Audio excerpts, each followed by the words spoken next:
What's up with guys? Look at this beautiful location. So I'm Adam Palmer, Freelance King, and we have another question coming down the pipe. This one is, what are the common challenges of working with remote freelancers? So it's a pretty good question. I actually have a guide, and it's how to not get burned by freelancers. I'll try to leave a link for you guys so you can see that. If you're a client and worried about possibly getting not the best situation for yourself as a client, because I've seen a lot of times don't have a lot of experience hiring freelancers or remote workers, and they don't know how to set up the contracts correctly, or they don't know how to monitor correctly, or make sure that the freelancers are doing what they say they're going to do. Because here's the thing, there's a lot of freedom when it comes to freelancing.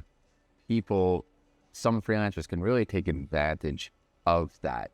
And so you want to set yourself up as a client so you're not going to get burned.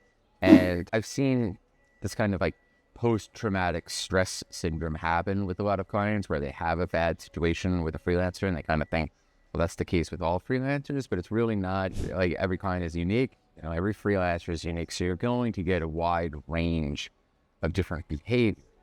But there's definitely patterns that you can see with, freelancers that are more of the take advantage type versus, the freelancers that are going to be like basically locked in and do what they say they're going to do. So, I think one of the biggest challenges with working with freelancers is just that there's not a lot of experience, right? And so a lot of, things that can come up are going to be the first time you see these things. Like, a challenge that I would say we dealt with regularly, especially when outsourcing for, like, say, the Philippines or places that are, really far away, different cultures. So you have to kind of understand the way people outside of maybe, your home country or your home state operate, because it may not be in line. You're dealing with different holidays.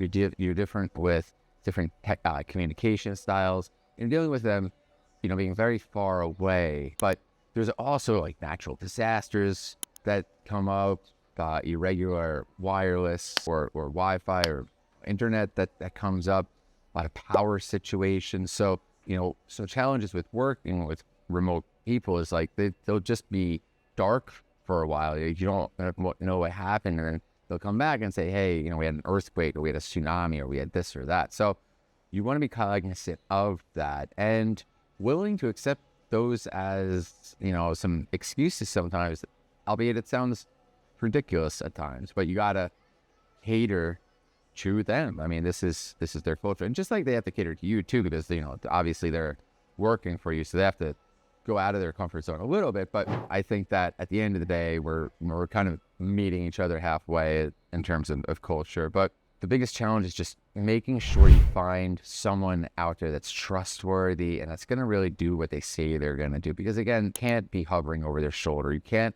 hold the grip on them too much, or else it's just not going to be a sustainable relationship. You need to be able to let them operate, do their thing, make sure you judge them on their work, and have different ways of analyzing their performance, because you have the ability as a client to hire more than one person for each specific task, so you could split test people. So really, I would say be quick to hire, but also be quick to let that person go throughout the forming, because you're going to see that pattern for that particular person play out. Like, if they don't get back to you right away, or if they're the type of person that isn't on top of things, don't expect them to change their personalities and everything like that. Like, obviously, they can improve, you can work on the job, they're new, they can be slow in the beginning, but ultimately, like, those personality traits aren't going to change much. So start to look at those different patterns and see if this is going to be someone that you can work with for the long term. Because if not, like I said, there's a lot of talent out there, and you may just want to select people that just work better with you for that particular project. Just be able to monitor, especially early on, the performance of these freelancers. And Upwork and these other platforms offer a lot of different ways for you to analyze it. You can look at screenshots, you can look at other KPIs that you set up. milestones. So depending on the project, you're going to want to set that up and make sure that your expectations are very clear. So if they don't meet those, you can say, hey, I expected this and I got that, and why, right? So you want to just lay it out. Some common challenges too, especially early on when hiring remote workers, is that like sometimes people will unload a lot of different tasks at the same time, especially early on. And before the freelancer really understands your business, the way you operate, now they're getting multiple tasks that may not have anything to do with one another, and they can't prioritize, and they get stuck spinning their wheels. Start out really simple in the beginning with the tasks that you're giving the freelancers, because you want to be able to have a quick turnaround and not spend the time in a confusion state again where they're just spinning their wheels, because it's not going to be good for anybody.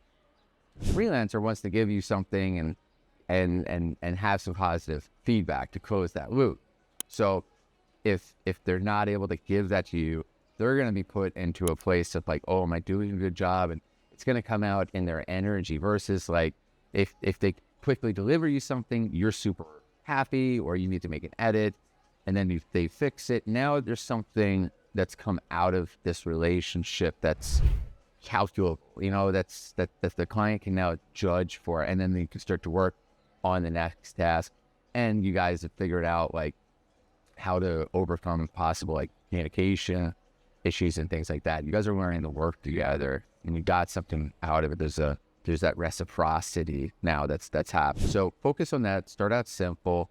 Maybe hire multiple freelancers. Make sure you monitor it. You're going to see that as you get more familiar with hiring, you can start to recognize those problem patterns early, and you're not going to get burned as quickly. But if you want more information on this, like I said, I have a whole guide to not get burned by freelancers and kind of minimize the risks and the challenges associated with hiring on these platforms. Thank you for the question, and I hope this was helpful. Bye-bye.